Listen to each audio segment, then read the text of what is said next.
So I came live a little bit early to try to make sure we cleaned up some of the visual problems that we have. Um, hey, John, good to see you already. David, can you guys see me pretty well and can you hear me? 147 degrees west. Guess what I'm going to talk about tonight? Thanks. Okay, great. 147 degrees west. You're in Alaska, right? And I'm going to talk a little bit about the glycocalyx. You got me interested in that with that question. Okay, so by the way, I apologize for the hat and the t-shirt. I keep trying to juggle my workout schedule and the YouTube live schedule, and I worked out this afternoon, hoping I'd be done and showered and ready for the live tonight, and unfortunately, I cut it too close. I wasn't able to get a shower, so I got a sweaty head. So I want to go ahead. It's 6 o'clock. I'll go ahead and start covering some items. Wanted to cover 3 items. As I said, the glycocalyx, but I'll do that last. First, I want to just mention a couple of research signals. One is on LDL and soft plaque versus hard plaque. It was a viewer sent in a statement saying he was very confused, totally confused. He didn't know which way was up anymore because somebody came out and said, no, hard plaque is actually greater risk than soft plaque. He showed me the citation. I looked it up. It's a conference. It's a paper being presented at a conference by someone at Intermountain Health. I have no doubt. I mean, I don't distrust the researcher, but every study has its flaws. And again, a paper that's presented at a conference is not that well reviewed, third-party reviewed or judged. So I'm not too worried about something that comes out that seems weird until I see a pattern of it 3-4 times in the literature. It was a very interesting quote in the article, though. He said, you know, one thing we may find, though, is that we shouldn't give statins just on high LDL. Duh. I've been doing that for years. I don't give statins unless, or don't recommend them, unless you have plaque. He did have a good point, and again, I would love to see the standards of medicine start to change to where we actually look to see if someone has plaque before we start recommending, heavy guns like statins and aspirin and things like that. So again, first message is don't overreact to a research signal. And the term signal is just an informal term saying it's a finding that someone had in one of their studies. That's all. It's not a pattern. It's not something that is at all conclusive yet. Now, the second signal that we saw, I did a couple of videos. I did a video on the other one as well. These are all videos that will be coming out over the next month or so. That was the D to D study. D as in the letter D, or vitamin D. 2 is in the numeral, and D as in type 2 diabetes. This was in the New England Journal. Now, there are very few places that are, if an article makes it through the New England Journal, it has been refereed pretty hard. This was an interesting study. What it found was they were looking at this whole issue of, does vitamin D, D3, decrease the probability of going into type 2 diabetes? And this study found that it did not. It was a relatively small study. It wasn't huge. I think it was like a couple hundred people. But it was also so, a lot of weak spots, but a couple of strong spots. It's the first randomized clinical trial we've seen in this area. Everything we've seen up till now, looking at vitamin D3 and prevention for type 2 diabetes was an observational or environmental study, meaning you saw a bunch of people out in the world. You noticed the people that were taking vitamin D3 maybe didn't have uh, diabetes as often. So you said, well, maybe that's preventing it. That could be a gazillion things. Doing a randomized clinical trial is a much stronger study. So here's the big question. Am I giving up on vitamin D3? Not at all. Not at all. I'm continuing to take it. I'm continuing to recommend it. And here are a couple of reasons. Even though it was in the New England Journal, at the end of the day, it wasn't really that earth-shattering a study. Number one, it didn't rule out a minor impact. It was a fairly weak association. We're talking about supplements here. Let's remember our priorities. You cannot supplement your way out of a bad lifestyle. So if your BMI is 29 and a half or 33, I don't care how much vitamin D3 you take, you're not going to reverse all of the the fat mass and the hormonal problems that increased fat mass is causing.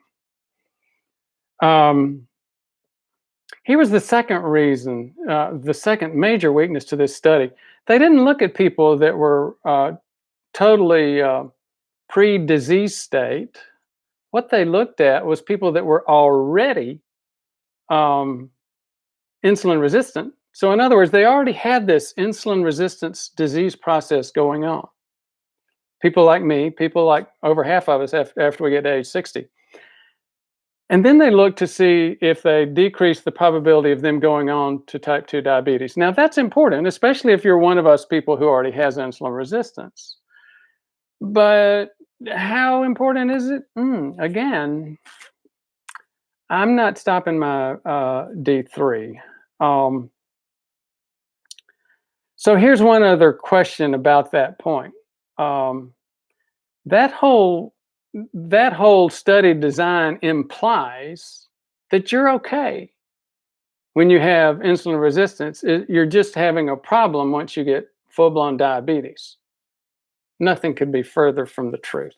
You already have the disease process going on. You're already forming plaque. You're already creating risk for heart attack, stroke, dementia, blindness, kidney disease. So, again, admittedly, blindness and kidney disease are much more likely to happen once you get into that full-blown diabetic state. But still, they happen prior to it. And again, the major killers are the heart attack, stroke, and dementia, all of which happen with insulin resistance alone. You do not have to get full-blown diabetes. So the study was helpful in terms of us getting our head around, okay, just how important it is. One final weakness on that study, they didn't look at anybody with a vitamin D level less than 20. They didn't have anybody with a vitamin D level less than 20. So you could debate whether that's a weakness or a strength. The bottom line is you're not going to find many people in the US with a vitamin D level less than 20. That's rickets kind of level, or osteomalacia kind of level. Osteo meaning bone, malacia. It's a bone problem.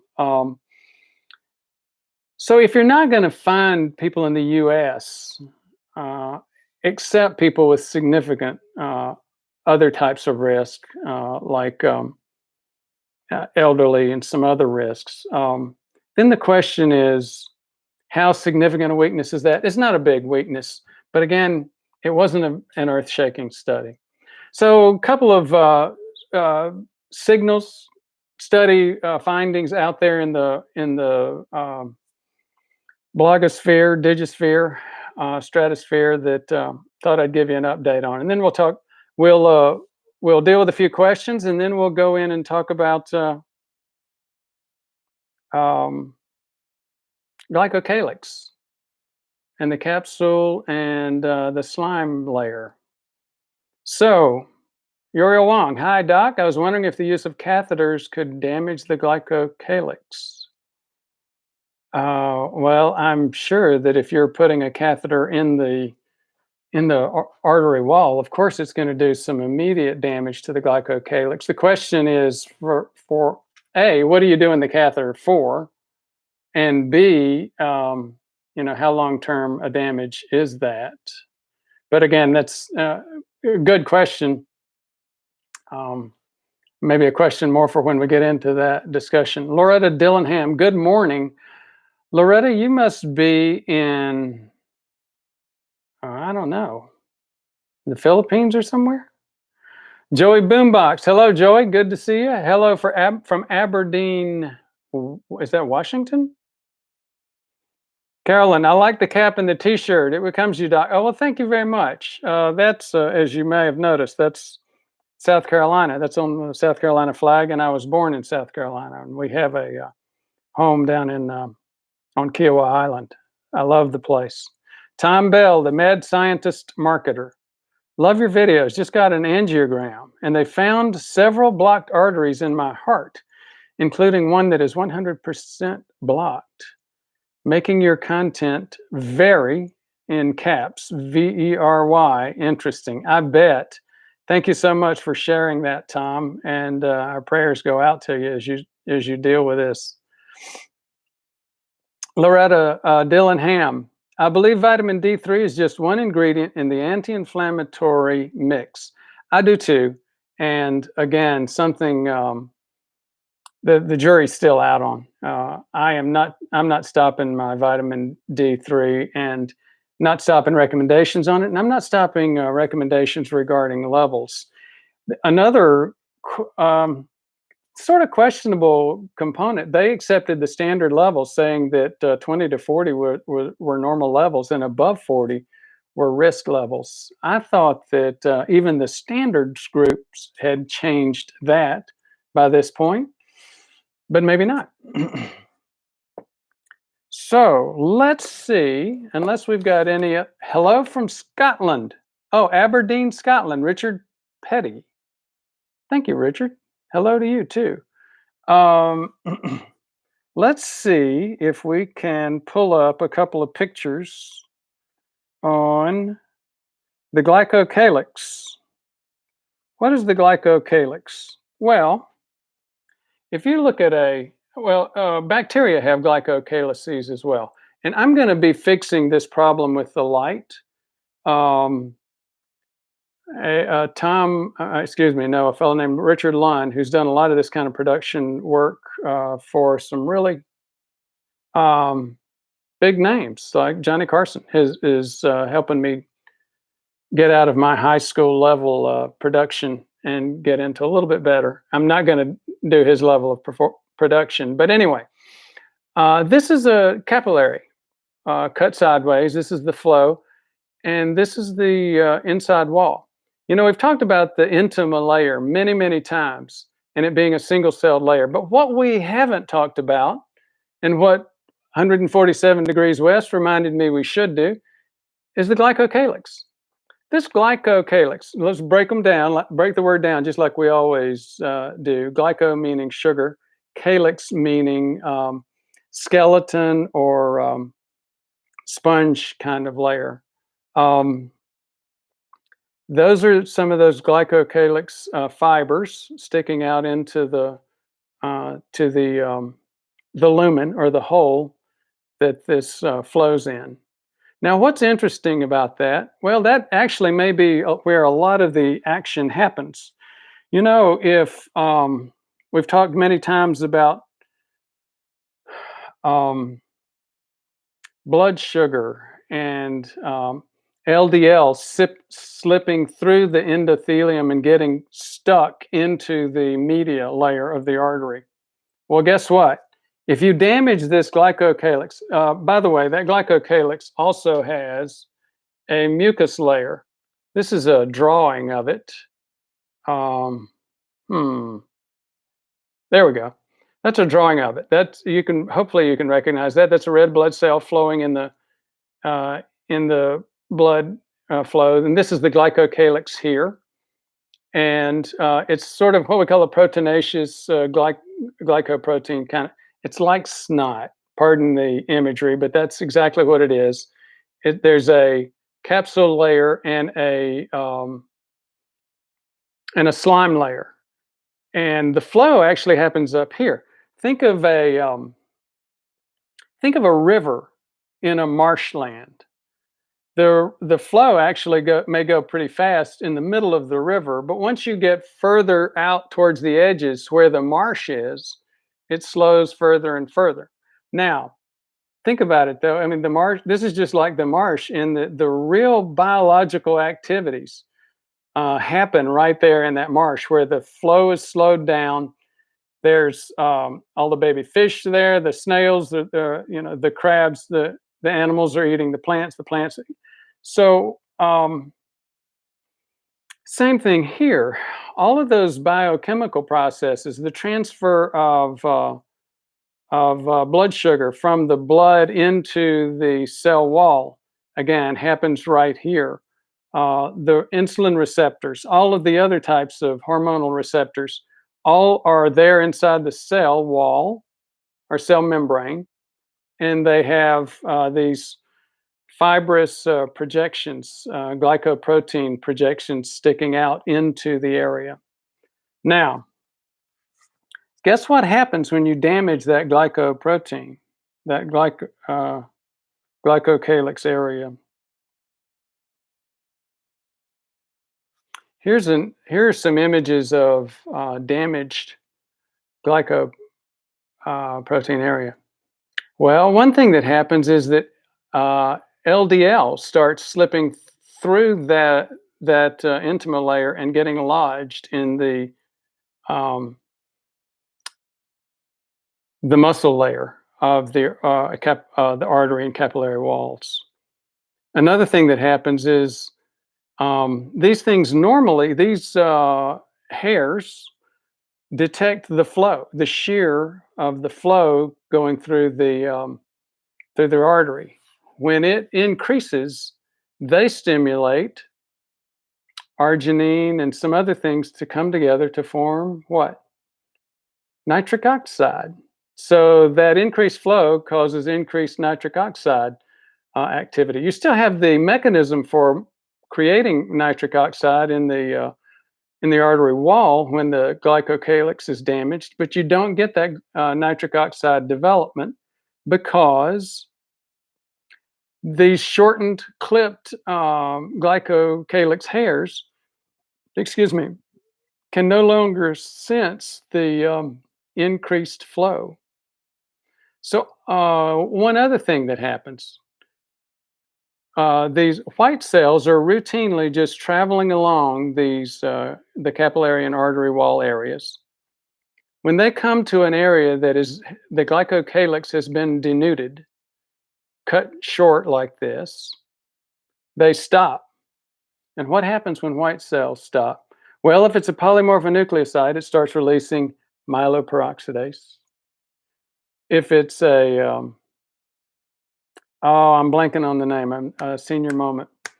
If it's not a T cell, plasma cell, not plasma cell, if it's the other type of white cells, they start releasing LPPLA2, foam cells. There's three or four different names. When they come together, they'll form what's called a foam cell, and they'll start releasing plaque 2. You remember what MPO, myeloperoxidase, and plaque 2 are? Those are two of the biochemical tests we have for inflammation. The other two tests being HSCRP, C-reactive protein, which is a protein made by the liver in reaction to inflammatory processes. A lot of people, the people that do look at cardiovascular inflammation, tend to focus on CRP alone. The problem with CRP is it's way too nonspecific. A sprained ankle, a cut, or even a flu shot today gives you over a 50% probability of having a positive CRP 2 or 3 days from now. So if you have more interest in this inflammation process, we've got a whole course on it. We're continuing to improve that course. And again, if you think our services are too expensive, to see me individually, it is very expensive. We won't go into that, but we've got this service that's free, these free videos. We've also got the courses that we're developing, and they're going to be about $30 a piece. the inflammation course is already ready. So a lot of very interesting things happen in that glycocalyx area. Thank you again, 147 degrees west, for bringing this up. I've done one video on it and plan to do a few more. So let's go back and talk about some questions. Not getting a lot of questions tonight. Erland FR, great question. I've wondered that too. Oh, and that is, I guess the question is blood pressure really associated with insulin resistance? So that if IR is corrected, blood pressure may normalize. Here's the bottom line on that. That is a good question. Here's the bottom line. We're not still, the science is still not totally clear on what causes insulin resistance or what causes high blood pressure. We do know that both of them are very much related. My development is very typical to what you see with a lot of patients. What we first noticed with me was I first started developing some increase in my blood pressure. Then a couple of years later, I started demonstrating insulin resistance. That's often what happens. However, sometimes you get it the other way, where you can pick up insulin resistance first. Now, there is a theory, and I think there's a lot of good science to support it, that would say this: high blood pressure is most often associated with AGE, and we don't mean aging, getting old, although that's true. We're talking about advanced glycation end products. You remember we discussed that a few times. Advanced glycation end products. What is that? The key word here is glycation, and the root word for glycation is glucose. So here's what happens. When glucose is floating around in the blood at too high a level, it will bind to proteins. Now, if that sounds geeky to you, wait a minute, you've heard of it many, many times. Hemoglobin A1C. What do you think hemoglobin A1C is? It's glycated hemoglobin. That's actually another name for hemoglobin A1C. And what the reason hemoglobin A1C works and tells us your average glucose for a 3-month period is this. Your typical red blood cell lasts for 3 months. A red blood cell is basically a sac. It's not really a cell, it's a sac, a corpuscle, that's just full of hemoglobin. So that's that protein. And now we can start to estimate how what your levels of blood sugar have been throughout the 3-month period that a typical red cell lasts by looking at that your level of hemoglobin A1C. Now, why don't we just use that to look at your to see if you have insulin resistance? Well, that's actually what most doctors do. Unfortunately, that can be 20% off. So guess what? Let's look at 20%. Let's say your hemoglobin A1C is 5.0. At a 20% variation, that could be 5 plus 0.5 plus 0.5. It could be all the way up to 6, or it could be as low as 4. The differences between 6 and 4 are dramatic. 4 is like Superman in terms of glucose management, and 6 is some would say, well, it's clearly pre-diabetic. Some would say diabetic. So that's why hemoglobin A1C is not sufficient. It doesn't work. Now, let me go back. It sounds like I went down one bunny trail after another. You remember the original question was high blood pressure and the association between insulin resistance and high blood pressure.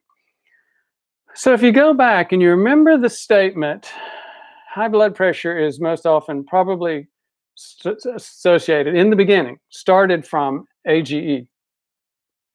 Those advanced glycation end products, like broken up hemoglobin A1C and other proteins that glucose is bound to, they clog up the filter mechanism of the kidney. Not the exact filter itself. It's a portion of the kidney that's next to the filter that controls blood flow and blood volume. So as it begins to get clogged up, the kidney senses that, wait a minute, we're not getting enough volume here, so the blood pressure must be too low. So I'm going to increase the volume.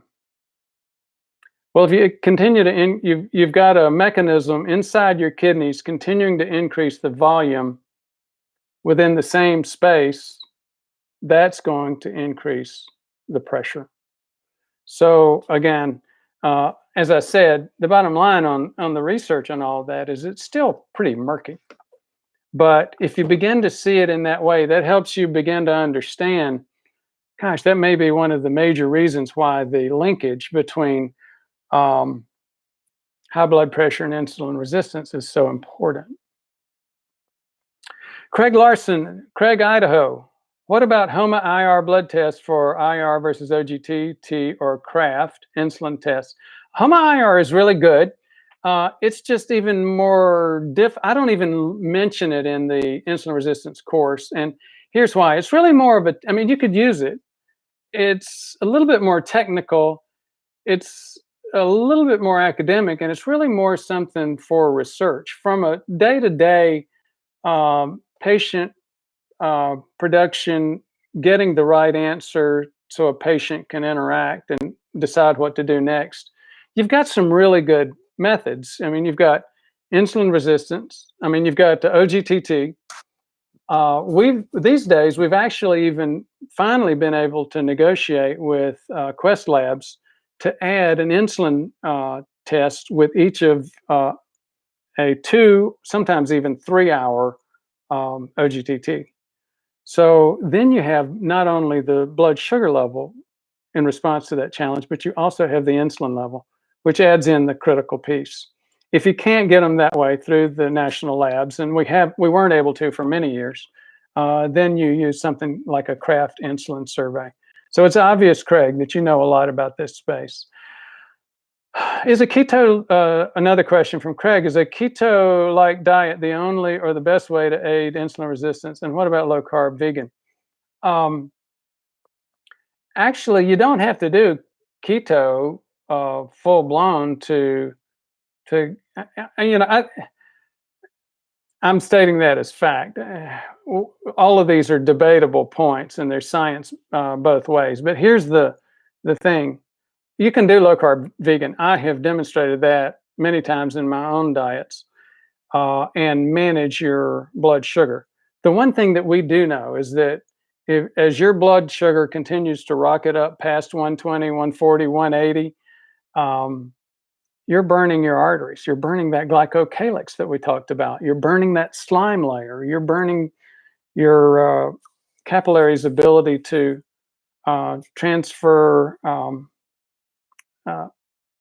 metabolic products back and forth and signaling back and forth between cell and bloodstream. You don't have to be keto to do that. You just need to not let the blood sugar continue to spend hour after hour up over 120. If that sounds repetitive, it's because I see patients all day, every day. And that's what again, we're still surrounded with as a population. I'll say it again, and this is repetitive too, but it's the truth. The CDC is very conservative about this statement. They say, what, 80 million Americans have insulin resistance? And I think that's way low by maybe a factor of 2. And even they will say, and 90% of it have no clue.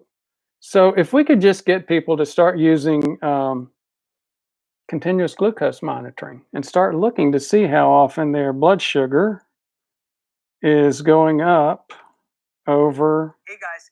Sorry, I'm going to show you. I'm not just doodling with my phone. I want to show you something. Carbohydrates include both simple sugars, and which are molecules made of carbon, hydrogen. I'm sorry. Well, I hope that this will be worth it, especially for those of you who haven't seen it before. So on your iPhone, you can download a little app called Freestyle Libre Link.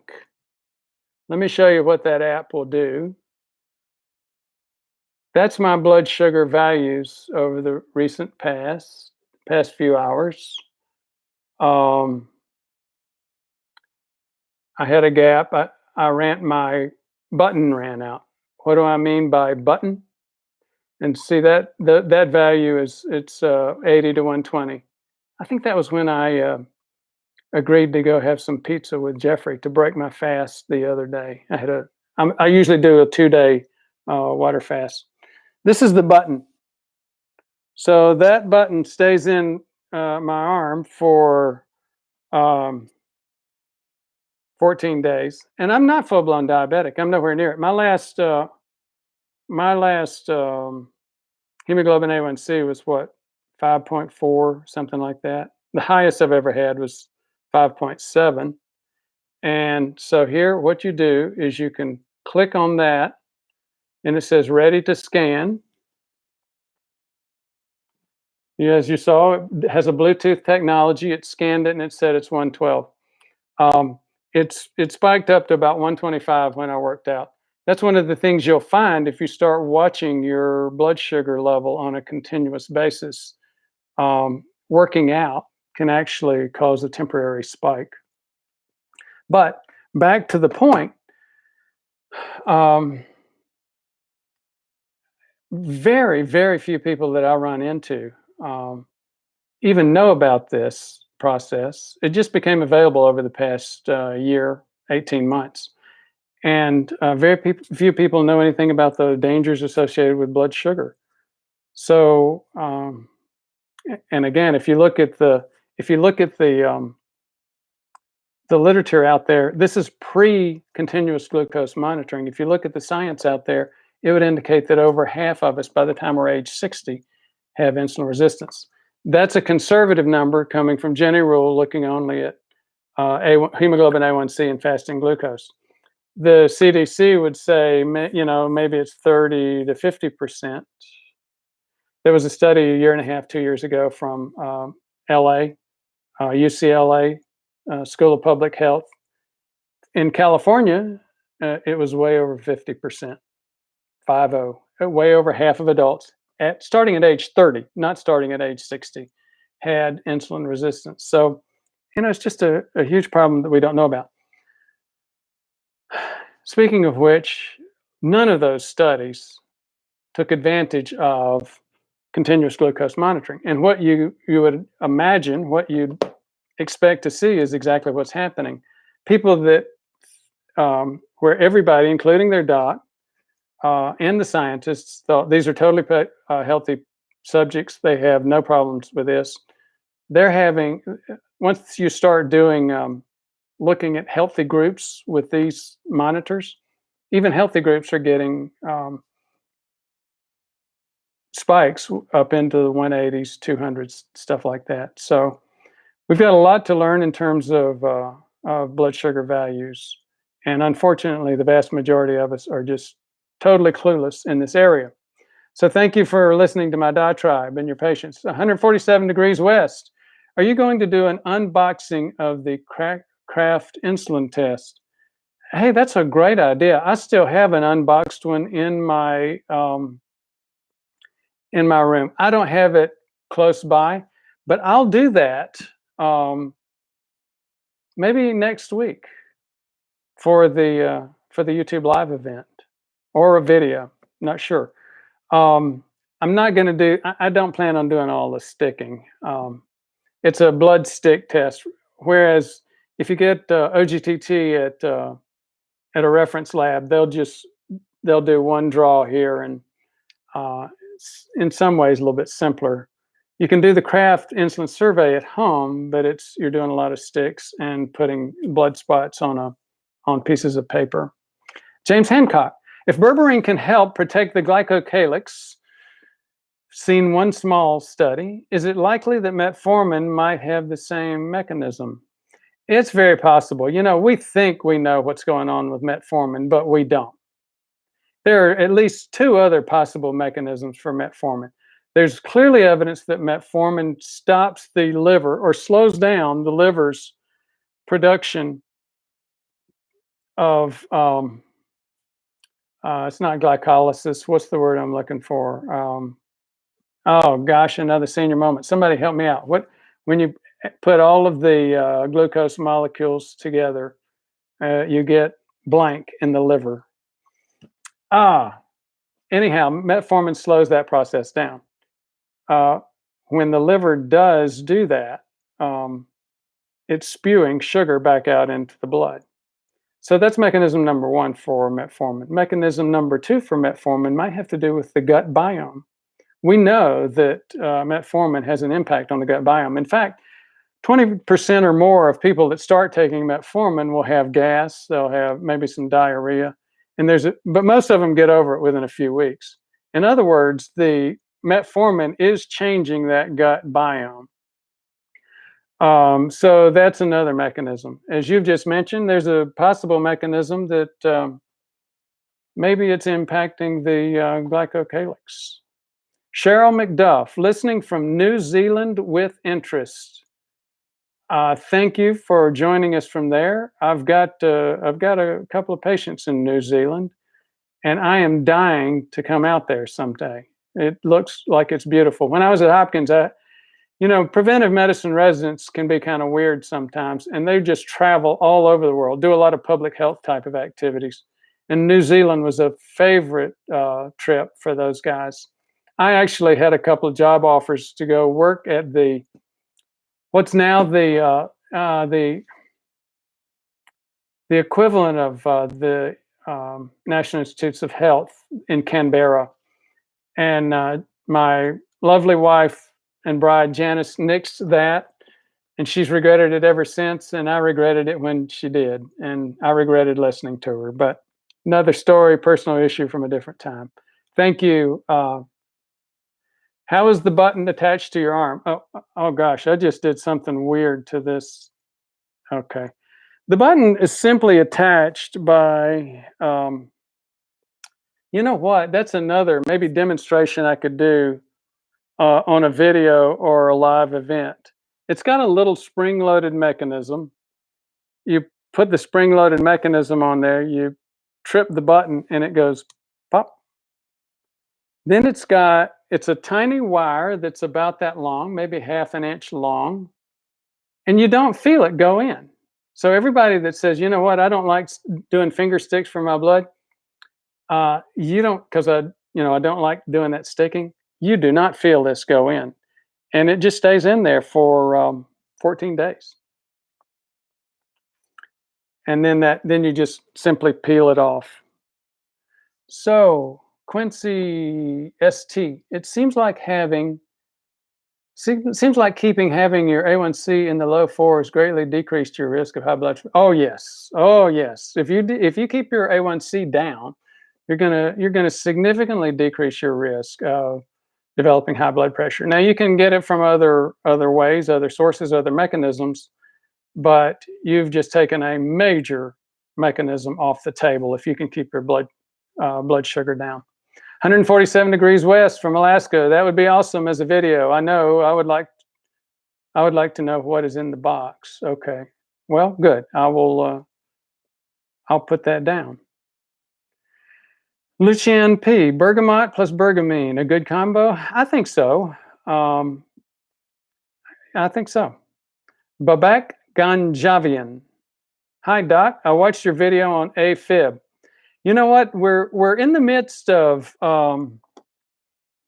indexing and playlisting updates for the videos. There's 550 videos out there, and another 40 or 50 what we call in the can. They're recorded. They're sitting on YouTube. They're waiting to be released. One of the biggest things that I hear over and over and over again is, I can't find your video on this, or I wish you'd do a video on that. The reason your comment brought that up, Babak, is that as we were doing this, I found that I've got like 24 videos on atrial fib. Atrial fib and weight loss, atrial fib and exercise, exercising through your atrial fibrillation exercises, atrial fib and diet, atrial fib and genetics.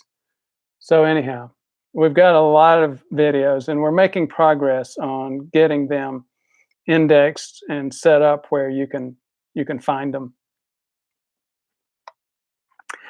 Speaking of the atrial fib, can you go over the pathophysiology of atrial fib causing stroke by up to 80%? What if you're plaque-free? Can atrial fib still cause stroke?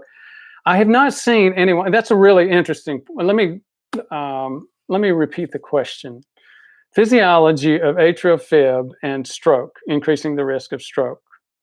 Now, that, like many other things, is full of theory and not quite ready for prime time in terms of actual, hard, repeatable evidence.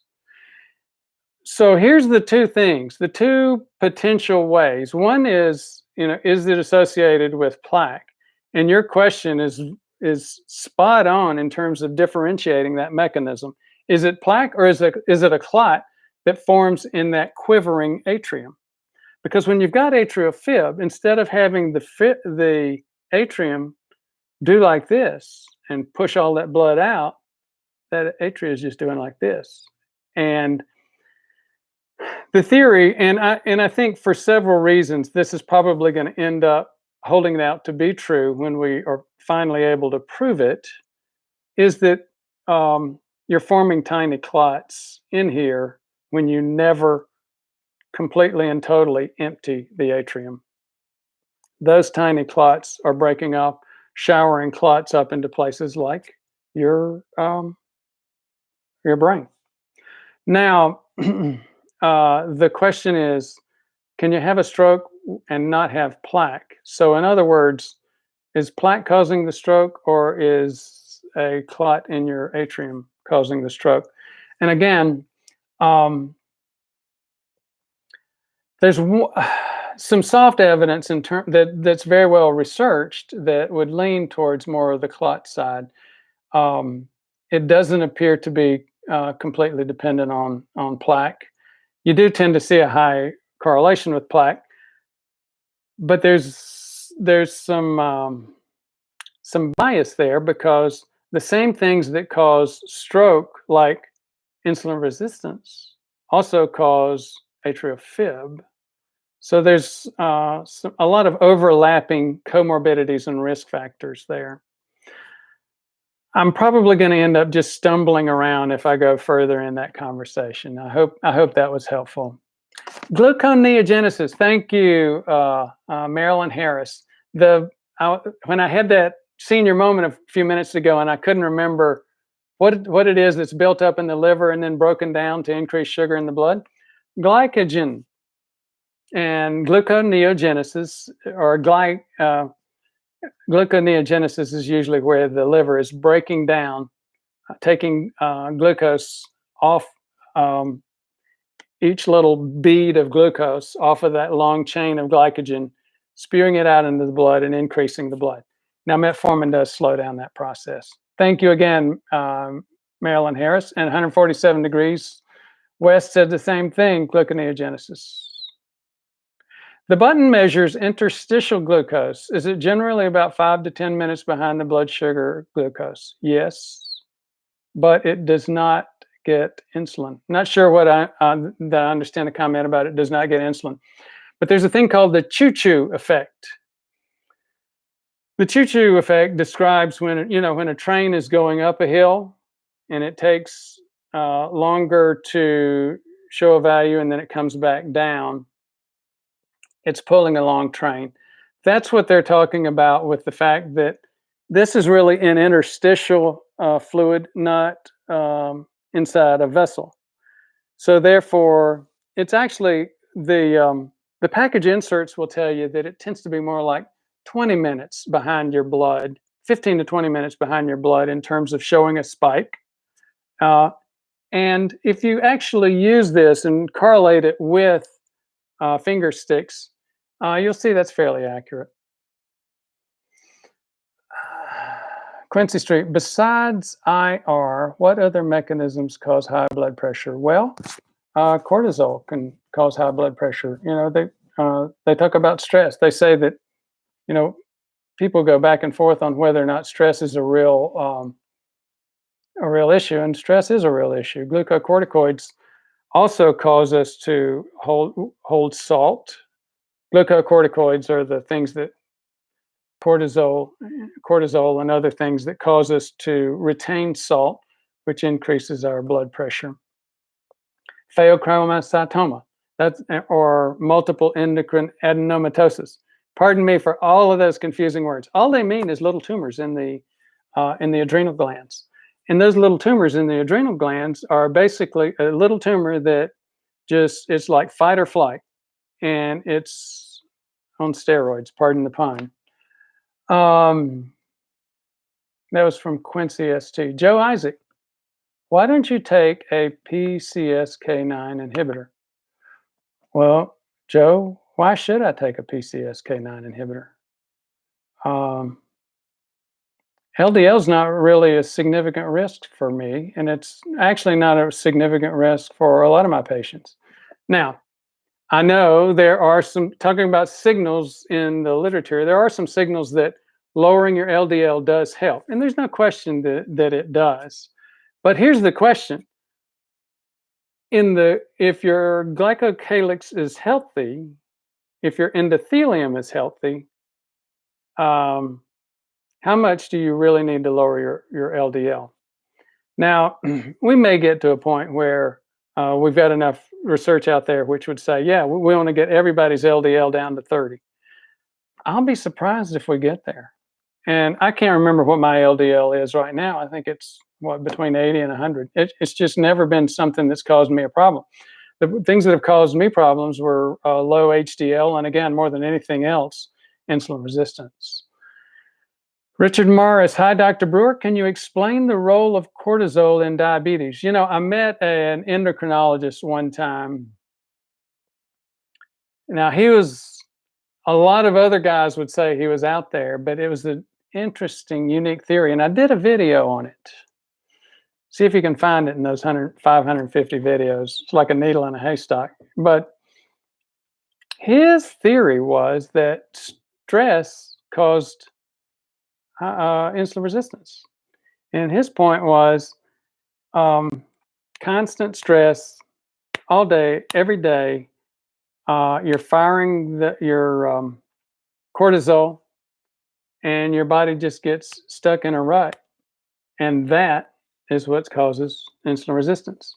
You know, what you're pointing out is something that I didn't mention before about cortisol. Cortisol will increase your blood pressure by causing you to retain salt. It also causes insulin resistance. In other words, it wants to keep your blood sugar high. So very, very good point. Thanks for bringing it up. Okay, Bjorn to fly. I now have something borderline between insulin resistance and normal glucose response as measured by OGLT. I'm not familiar with OGLT, but I'm going to assume that you mean OGTT. Is it wise to take metformin? You know what? I've got several videos on a study called the TAME study, Targeting Aging with Metformin, and it's some. The idea behind the TAME study is basically to put metformin in the water. If you've heard that term, it's to give it to everybody over age 65. I have to tell you, I'm comfortable with almost anybody that wants to take it. I'm very comfortable writing the script for it. Another side to that, and that sounds like a weird statement, but there are two things. There's number one, the question about benefit, which I'll get into in a minute. The other is the question about risk. You'll see sites, and still Mayo website says you've got risk of lactic acidosis with metformin. No, you don't. There have been two the meta-analysis studies. Again, now having a senior moment on what on the name of those two. Cochrane analyses. And look them up, COCHRANE, Cochrane analyses on metformin, and both of them showed you don't even get metformin. I mean, you don't even get lactic acidosis, which is still not a huge deal if you did. You don't get that with metformin either. So very, very little risk other than some diarrhea and gas. But where's the benefit come in? The benefit comes in with if you begin to look at this whole picture that we were painting earlier about we're awash in a sea. We're sort of like that analogy of frogs boiling slowly, and instead of in heat, it's in insulin resistance. It's in sugar, too much sugar in our bloodstream, and to a large extent, that creates a lot of the essence of aging, high blood pressure through advanced glycation end products. It creates plaque, creates damages the glycocalyx, which therefore creates the plaque. Inflammation because the white cells are congregating and releasing enzymes. So maybe I went too far down a bunny hole there, but the TAME study is saying, let's just put it in the water. I would say, don't wait till you're age 65. Take it at age 60, or if you have any inkling at all of insulin resistance, take it earlier. One other point I'll make: I get beat up a lot on the comment section about pumping drugs or pushing drugs or being paid by big pharma. I'm not paid by big pharma. I don't do that. But here's the point, and I do say this all the time: you can't supplement your way out of a bad lifestyle, and you can't medicate your way out of a bad lifestyle. So yes, go ahead, and I would recommend taking metformin. I'm pretty liberal about writing for it, but the studies have already been done. There was actually one in New England Journal, gosh, maybe a decade ago, which paired up metformin versus minimal lifestyle changes, minimal increases in exercise, minimal decrease in food intake, and the lifestyle changes were 3 times more effective. So just a plug and reminder that, yeah, metformin probably is a good idea, but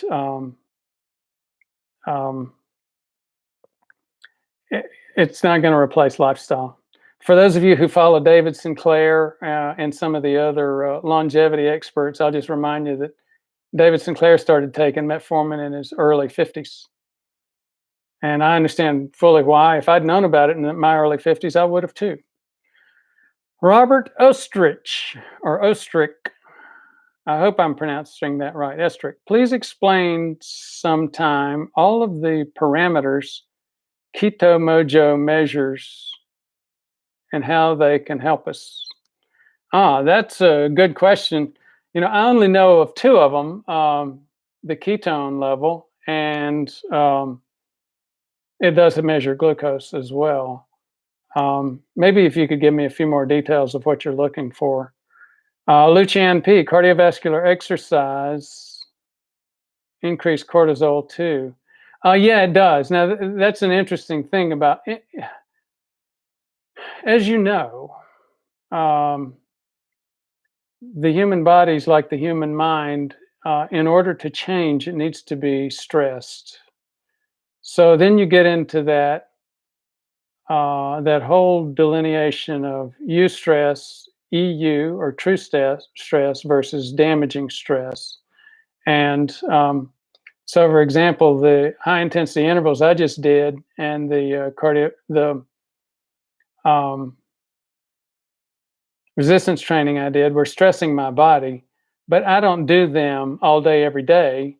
So overall, they should be helpful. I have enough rest in between. So cardiovascular exercise will increase stress. The question is, it's a balance of how much rest you give it. Joe Isaac, how can I increase my large HDL particles? Well, it used to be one of the most famous quotes around that was drinking alcohol. Alcohol will increase HDL. But, we all know alcohol brings its own set of problems. Here's the thing. When I look at it, when people come to me, they'll often, if they haven't gotten my labs before they come in, and most have by this point, But if it's a sidewalk consult and they've got some of their own stuff, they've almost always got a cholesterol panel. I will look at a cholesterol panel very quickly. I don't focus too much on LDL. I will, I'll look at it. But the first thing I look at is triglycerides over HDL. And it's a tip off to poor carb metabolism or insulin resistance. You want it below 1. You want your triglycerides low and your HDL high. And guess what? When people go on these low carb diets, they lose 30 pounds. I saw a patient earlier today and another one yesterday, both of them who had lost like 30 pounds. As they did, their triglyceride over HDL levels or ratio went from 2.5 down to less than 1. And meanwhile, their high, HDL levels are going up from 30, 35, 40, 50, they're continuing to climb. And that's what happens. So why does that happen and why is it associated with insulin resistance? Well, a couple of things go on. Insulin resistance means that your body is continuing to push out more and more insulin in order to get your cells to pull that sugar into the cell. So you've got, instead of having a good low level of 2 or 3, these people will have basal insulin rates of 10, 12, 15. Well, insulin not only causes blood sugar to go into the cell, it also stops the body from burning fats. Fats are triglycerides. So if you've constantly got a high insulin level, then your body's not going to be burning fats very well. Your triglycerides are going to be high. Now, that same metabolism where you've got too many fats going on, your HDL, which usually pulls fats out of the artery wall and brings them back to the liver to be burned up, your HDL gets overworked and you just don't have that many HDL around because they're getting overworked. So, long version, but back to it gets, once we go down all those bunny holes, we get back to the point of you can have one of the first things I would focus on, and the thing I see time and time and time again in terms of improving HDL is lowering the carbs in your diet. So you stop some of that insulin resistance process, decrease that insulin. Frank Atkinson's, oh, excuse me. Rob T07 said David Sinclair turns 50 next week. So there I go spouting an inaccuracy. He's not 50 yet. And Robert, answer this. When did he start taking metformin? Because he's already on it. And I guess part of your point is, he's not even 50 and he's taking metformin. And again, I completely understand. I'm probably sounding crazier and crazier. I completely understand why a specialist in longevity who's otherwise ostensibly healthy is taking metformin in his 40s. Yeah, gee, you should run the CDC. Actually, I appreciate that. When I ran the program at Hopkins, we got a lot of CDC people that would come up and train under us. So got a little bit close there. I'll never make any of the politics though. There's way too many politics in that job. Billy the Weasel, yep, triglyceride over HDL. Uriel Wong, large HDL probably stay large if undamaged by glucose, low carb. Yep, good point. David Jones, I think you may need to do your own evaluation of how metformin impacts your body. I find for me, keto, that it greatly extends my workout recovery. In other words, it makes you, it takes longer to recover. That's an interesting question because I've been taking metformin 500 twice a day for years, 4 years maybe. And I don't know if it was going low carb. I changed a lot of things. The biggest one was going low carb. I've greatly decreased my recovery period. It used to, it would be 48 hours minimum to get through that DOMS, delayed onset muscle soreness. I just don't get it anymore And I don't know how much of it's metformin. I don't know how much of it's low carb lifestyle. Broward person. For someone with a low HDL in the 20s, but all the other lipid levels good, would taking prescription niacin be worthwhile? Very well could. Niacin, one of the values of niacin is that it's one of the few things that impacts almost all of our lipid values. Hey guys, again, very interesting conversation, very interesting questions you folks are bringing up. We're getting along in the tooth. It's 7 o'clock. I've got some other stuff I need to do. I certainly appreciate your interest, and I'm going to have to run. Thanks so much for your interest and for joining and the good questions.